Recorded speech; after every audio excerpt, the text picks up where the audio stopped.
Est-ce que je suis bien coiffée? Oui. Ouais.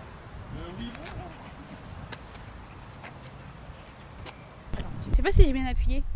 Bah, tu le vois, le bouton rouge il s'allume. Ah oui, le machin il bouge là. Non, mais ça c'est normal. Bonjour, je suis Françoise Amélie, jeune femme de 22 ans. Je suis anéridienne. J'ai eu cette maladie rare par mon papa. Il a 54 ans. Il y a 50 ans, cette maladie n'était pas du tout connue. Le pédiatre a dit à ma grand-mère qu'il ne connaissait même pas cette maladie-là.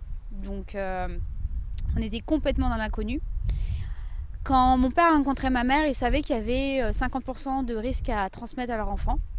Donc quand je suis arrivée au monde, mes parents savaient d'avance qu'il y avait possibilité de me le transmettre. Donc ils ont fait des examens. Effectivement, je suis leur premier enfant et je l'ai eu. C'était leur choix parce que pour eux, je suis juste malvoyante. Je suis une personne comme tout le monde. À partir du moment que j'ai des outils adaptés comme la loupe, la table inclinée, le texte grossi. Enfin, il ne doit pas avoir de soucis pour étudier. Arrivé en maternelle et en primaire, ça s'est très bien passé. J'ai eu des professeurs géniaux. Je les remercie encore aujourd'hui parce que grâce à eux, ma vue a vraiment, vraiment bien augmenté. C'est-à-dire à 4 dixièmes à l'œil droit et à 6 dixièmes à l'œil gauche. Arrivé en 6e, on a décidé de mettre dans une école, donc on m'a séparée de mes amis.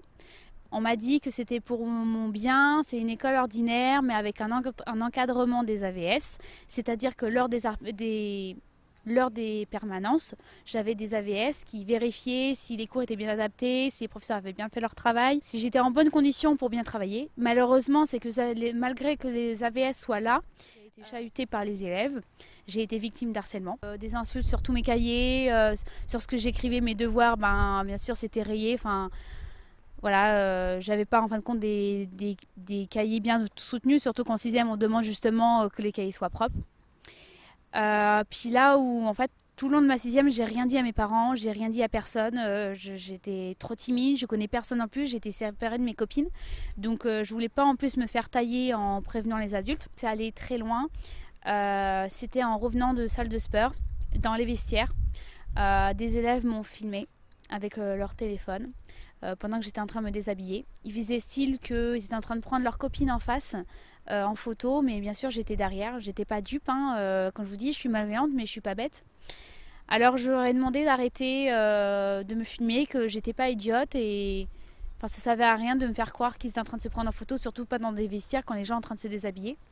Et ils m'ont soutenu en ricanant que non, que c'était moi qui étais parano. Je suis allée voir mon prof principal qui était heureusement mon prof de sport. Et il arrivait à temps et il a confisqué tous les caméras. Il y a eu quand même des sanctions, malgré tout. Mes parents ont décidé de ne pas porter plainte malgré ce qui s'est passé, en se disant que bon, en 6e, on n'est pas tellement mature, on ne prend pas conscience des choses. Mais je pense que ces filles-là, aujourd'hui, même si c'est quelque part dans leur coin de tête, feront plus attention, enfin je l'espère pour leur enfant plus tard, quoi, de faire attention au niveau du harcèlement, que même si pour eux c'était de la rigolade, ça a quand même un point de méchanceté. Je suis restée 2 ans dans cette école ordinaire avec ces AVS là, parce que arrivé à ma 2e, 6e, on m'a fait redoubler vu que la première année ça s'était très mal passé, j'étais perturbée par ce harcèlement. Et il n'y avait pas tant de suivi que ça, alors mes parents ils ont décidé de me mettre en école privée. Les AVS ont dit à mes parents qu'ils prenaient un risque fou de me mettre en école justement privée, parce que en école privée, il faut savoir qu'il n'y a aucune aide. C'est vraiment à la volonté des professeurs de décider s'ils veulent bien m'aider en mettant des tests plus gros, de éviter d'écrire en rouge ou en vert sur le tableau parce que je le vois en fluo. Et en fin de compte, pendant 4 ans, j'étais mes 4 ans qui me restaient derrière, j'ai redoublé ma 4e. Ça s'est très très bien passé. Je remercie encore ces professeurs-là qui m'ont vraiment bien suivi, ils ont vu ma volonté de travailler. J'étais vraiment quelqu'un de très discrète.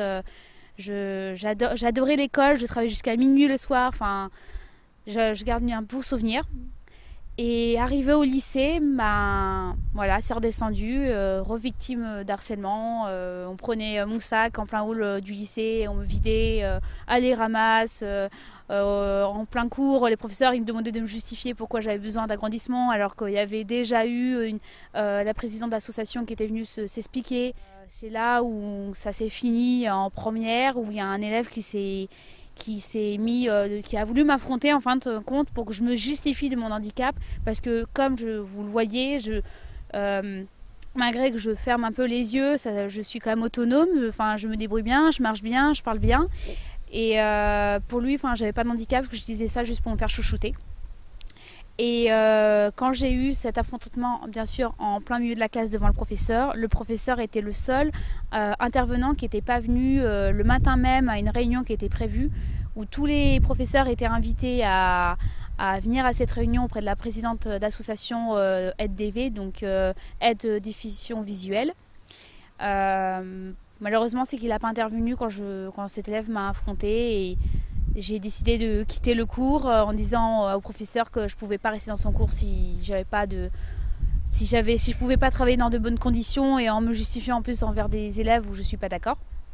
Je suis partie, j'ai démissionné parce que même le directeur ne m'a pas soutenue. En fait, on m'a juste reproché que j'avais mal parlé pour la première fois à mon professeur. Après le lycée, j'ai voulu quand même du coup chercher du boulot, pas rester sans rien. J'ai trouvé dans la vente, dans le prêt-à-porter, donc j'ai fait des stages dans la chaussure, dans les vêtements, dans la déco, dans le bazar, enfin voilà, vraiment complètement dans la vente. Pourquoi la vente? Parce que j'aime quand même, je suis sociable, j'adore la vie, je reste ambitieuse, je me suis quand même endurcie malgré cet harcèlement. Quand on me voit, quand on m'écoute actuellement, on a l'impression que bon, j'ai l'air de bien avoir vécu mon harcèlement. Non, honnêtement, je vous cache pas, comme toutes les personnes qui ont été victimes d'harcèlement, le suicide m'est passé par l'esprit. Mais je me suis dit que ça serait dommage en fait d'en arriver là, parce que c'est ce que les autres se cherchent en fait, que je me rabaisse.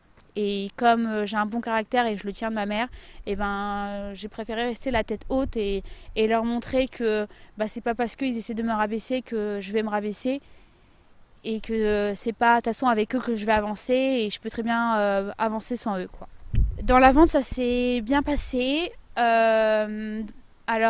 C'est-à-dire, j'ai eu quand même de bons patrons, voilà, hein, des employeurs qui ont été très compréhensifs, comme d'autres.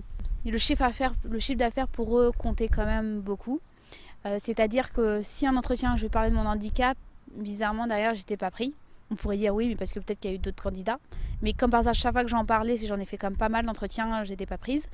Et quand j'en parle pas, bizarrement, je suis prise d'un seul coup. Voilà, c'est curieux quand même. Mais pendant mon boulot, après, ils se rendent compte qu'il y a une difficulté. Alors au début, ils pensent que c'est de la lenteur. Et c'est là où je dois me justifier de mon handicap. Et là, ils sont un peu plus inquiets. Je comprends pour leur entreprise, pour leur développement, voilà, ils me font comprendre qu'ils ne peuvent pas me garder. Je peux le comprendre, hein. La vente aujourd'hui est très difficile, il faut être très actif. Et moi, avec ma malvoyance, ça demande double effort. Donc, mais je ne compte pas quitter non plus la vente pour ça, hein. Je ne m'arrête pas à ça. Je suis sûre qu'un jour, il y aura un employeur qui aura envie de me prendre avec ma volonté, ma motivation, mon ambition et mon dynamisme. Ça, je ne doute pas. Je suis sûre qu'il existe cet employeur idéal et humain surtout. Il y a 2 ans, donc aujourd'hui on est en 2020, donc en 2018, mon père a voulu faire des recherches sur effectivement des fameuses recherches pour améliorer la néridie. Et il est tombé justement sur une recherche de Dr Dominguez qui fait justement l'opération des iris artificiels. C'est-à-dire, ils implantent des iris artificiels directement sur l'œil, comme on a juste le point noir, on n'a pas la couleur de yeux. La couleur des yeux, pour vous faire un peu comprendre, c'est un peu comme une couverture. Ça protège l'œil. Au niveau de la luminosité, on est plus agressé. Même si nous, on n'a pas de soleil, le ciel peut être juste gris avec une forte luminosité. Ça peut facilement nous faire mal aux yeux. On est beaucoup plus sensible par rapport à ça. On ne va pas voir la chose tout de suite. Il faut du temps à détecter la chose. Mon père a fait la recherche justement, il est tombé sur cet article de Dr Dominguez qui fait cette opération-là. Dans un premier temps, il allait le rencontrer pour voir pour lui, vu qu'il a néridien. Malheureusement, c'est que lui, il ne peut pas se repérer parce que, il ne peut pas avoir cette chance de se faire implanter l'iris artificiel. parce qu'il s'est fait trop opérer et l'œil, il y a des cellules autour et à un moment donné, les cellules deviennent trop fragiles et il ne pourrait pas supporter une opération supplémentaire. Et le chirurgien était honnête avec lui en lui disant: Monsieur, je peux risquer de vous rendre aveugle, donc je ne préfère pas et je pense qu'il vaut mieux rester avec le peu de vue qui vous reste. Alors mon père m'en a parlé et s'est dit, vu que je vois mieux que lui il est myope, moi je suis pas myope. Il m'a dit vas-y, on tente, on sait jamais, de toute façon tu vas rien y perdre. Et je suis allée le rencontrer, donc il est comme à Bordeaux et actuellement j'habite à Brest, donc ça fait comme des kilomètres. Et je suis du coup allée en fin 2018, en novembre 2018, le rencontrer. Je suis allée au moins 6 fois descendre pour aller le revoir, pour voir déjà si j'ai pas de maladie glaucome, sachant que j'ai une cataracte à cet œil-là et un strabisme à cet œil-là. Je l'ai rencontré, il me paraissait très confiant, et d'ailleurs j'ai très confiance en lui. Il va m'opérer du coup dans quelques semaines. Je vais avoir les yeux marrons, je pourrais avoir le choix de la couleur des yeux que je pourrais avoir. Mais en tant que médecin, il m'a dit là c'est pas une opération d'esthétique, hein. C'est une opération de confort pour améliorer la vue. Et une couleur bleue ou une couleur verte, déjà une personne normale elle est agressée par la luminosité, donc moi c'est pas le but que je sois encore embêtée par la luminosité, plutôt partir sur une couleur foncée, donc le marron un peu clair. Cette opération ça va m'augmenter la vue et ça va me diminuer la photophobie. La photophobie, je vais faire une petite parenthèse pour expliquer qu'est-ce que c'est. Au niveau de la luminosité, comme je vous ai expliqué, on est vachement ébloui. Mais par exemple, la nuit, quand il y a des phares de voiture ou il y a des lampadaires, et c'est comme si vous avez eu le soleil en pleine figure. Donc je ferme la parenthèse. Bien sûr, je ne peux pas conduire. Hein, il faut avoir 2 dixièmes au moins de réaction au volant et moi j'en ai 6. Donc je suis actuellement en danger public. Hein. Vu qu'avec cette opération ça va me diminuer la photophobie et que ça va m'améliorer la vue, le médecin m'a bien dit que j'aurais encore des lunettes, mais juste pour voir de près. C'est déjà beaucoup pour moi. Si ma vue déjà peut augmenter et que je puisse passer mon permis, pour moi ça va me changer la vie et surtout en ayant un iris comme tout le monde. J'ai confiance en la science, il faut pas perdre espoir, faut être positif. Je voudrais faire passer un message aux parents justement où leurs enfants sont atteints d'anéridie. Nous les anéridiens, les enfants, on a besoin d'être soutenus par nos parents et qu'on croit en nous. Si nos parents ne croient pas en nous, on croit en rien et on n'a plus confiance en nous. Moi, j'ai envie de travailler dans le digital, j'ai envie d'être community manager.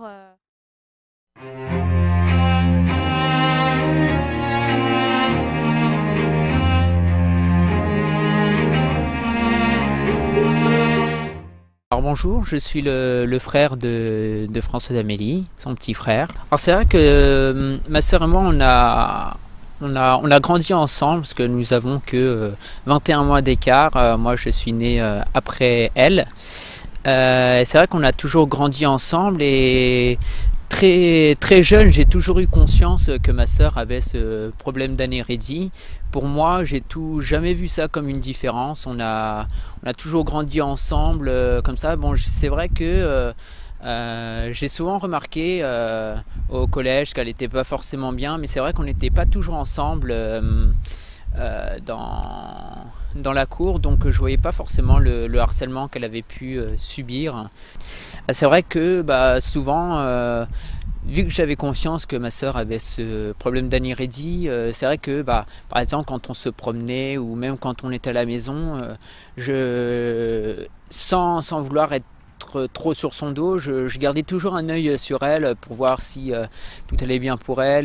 Quand on se promène par exemple, il faut savoir que comme elle a su vous expliquer, elle voit pas forcément les obstacles qui peuvent arriver devant elle. Donc en général, nous on est toujours prévoyants quand on marche, que je marche avec ma sœur ou avec mon père, c'est la même chose. En général, j'essaie toujours de marcher plus devant eux, pas devant eux-mêmes, mais toujours être en avance par rapport à eux Par exemple, quand il y a un obstacle, quand il faut passer un passage piéton, qu'il n'y a pas forcément le trottoir biseauté ou quoi, prévenir quand il y a une marche ou quoi, pour des éléments que parfois moi je vais estimer qu'ils vont pas forcément voir, j'ai toujours ce petit réflexe de leur dire attention, il y a quelque chose ici. Et puis quand ma sœur elle est venue en âge de travailler, où elle a commencé à chercher du travail, avec les années on s'est beaucoup plus rapproché avec ma sœur, on discutait beaucoup plus. Et c'est vrai qu'elle m'a déjà raconté qu'elle avait des soucis avec des employeurs qui apprenaient son anérédie et qui au final ne connaissant pas ce domaine-là, ils préféraient ne pas l'embaucher. C'est vrai qu'elle a souvent eu des soucis avec ça. Après, elle a déjà eu des employeurs compréhensifs, mais qui se posaient pas mal de questions, qui étaient un petit peu réticents quand même. Après, ma sœur, elle a toujours bien su parler de son handicap. Elle n'en a jamais fait un obstacle pour elle-même. Elle l'a toujours vécu avec, parce qu'elle est née avec et elle a toujours accepté. En fait, elle s'est toujours acceptée comme ça. Elle a jamais baissé les bras devant les critiques ou les reproches ou les embauches qu'elle n'a pas pu avoir. Elle a toujours persévéré. En vrai, non, moi ça m'a toujours touché, ça m'a toujours surpris de comment elle se bat malgré ça, parce que pour ma part, je ne sais pas comment j'aurais été à sa place. Est-ce que j'aurais géré la chose de la même manière qu'elle ou pas, et aujourd'hui, quand je vois comment elle arrive à vivre, je trouve ça extraordinaire pour elle. Pareil que pour mon père. Bon, mon père c'est un petit peu différent, parce que ce handicap il est un peu plus important pour lui, mais quand je regarde les deux, que ce soit pour ma soeur ou pour mon père, ils se débrouillent très bien. Ils ont Animateur de radio. hein Il est animateur de radio. Oui, mon père a su être animateur de radio. Ouais. Aujourd'hui, mon père, il sait très bien faire du montage vidéo, de la photo. Ce sont des choses qui, quand même, demandent à ce que ce soit précis. Et c'est pas parce que on a une vue moins bonne que les autres qu'on sait pas faire les choses. Cette transition qu'elle aura eue dans sa vie de passer d'une vue moins bonne à une vue presque correcte comme nous, et c'est tout ce que je lui souhaite, parce qu'elle le mérite. Elle s'est battue pour ça, pour l'avoir. Je voudrais remercier toutes les personnes qui ont participé à ma cagnotte. J'ai mis une cagnotte en février 2020 en route, sachant que cette opération est non remboursée par la sécurité sociale à l'heure actuelle, parce que la plupart des gens qui font cette implantation d'iris artificielle sont plus pour de l'esthétique, pour changer de couleur de yeux. 90% des personnes font cette opération-là en tant qu'esthétique, et le 10% sont nous, les personnes qui n'ont pas d'iris justement. On est 10%, donc je suppose que la sécurité sociale ne veut pas justement rembourser ceci, parce qu'on est trop peu de personnes à l'heure actuelle. On m'a par exemple parlé des implantations au niveau des oreilles pour les sourds. Il y a 10 ans, c'était pas remboursé et c'était plein pot, et aujourd'hui c'est remboursé.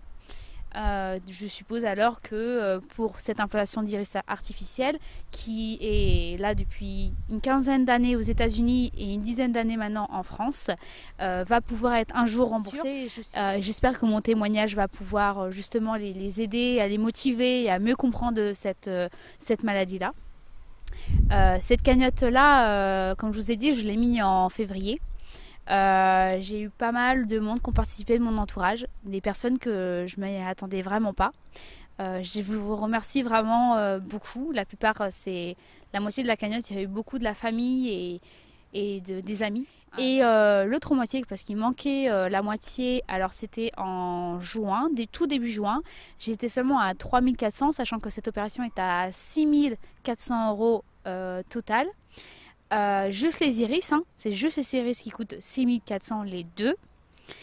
J'ai une amie qui est journaliste à Ouest France, donc Laurence, tu vas te reconnaître. Je te remercie de m'avoir proposé d'écrire cet article. Laurence est une amie de la chorale, une chorale qui m'a bien accueillie et qui ont vraiment été sensibilisés par mon histoire. Et Laurence m'a proposé effectivement ce jour-là de me dire bah, allez, ça te dit que je fasse un article pour booster ta cagnotte. Si ça peut que t'apporter une nouvelle vie, j'ai envie de pouvoir t'aider avec justement mon petit pouvoir de journaliste. Alors elle a écrit cet article et ça a fait effet. En 2 jours, j'ai conclu plus que le seuil de la cagnotte que j'attendais. Je remercie à toutes ces personnes que je ne connais pas, qui ont été sensibilisés. Je sais qu'il y a eu des médecins, je sais qu'il y a eu des parents dont les enfants étaient atteints d'anérésie, je sais qu'il y a directement des personnes qui sont aveugles qui ont aussi participé, et encore plein d'autres personnes qui ont participé juste parce que mon histoire les a vraiment sensibilisés.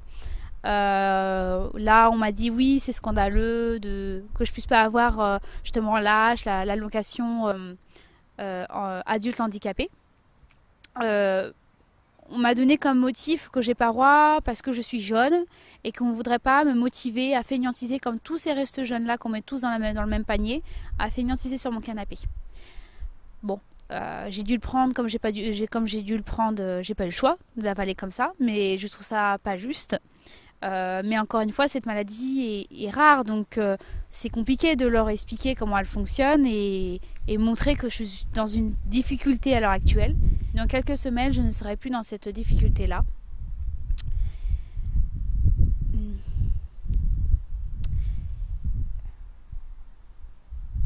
Je remercie Dr Dominguez et Émilie Aubry d'être là pour mon opération. Dr Dominguez est mon chirurgien et son assistante c'est Émilie Aubry. J'ai confiance en eux. Émilie Aubry comme Dr Dominguez m'ont bien expliqué comment se passe l'opération. Ils m'ont bien rassurée. J'ai une totale confiance envers eux.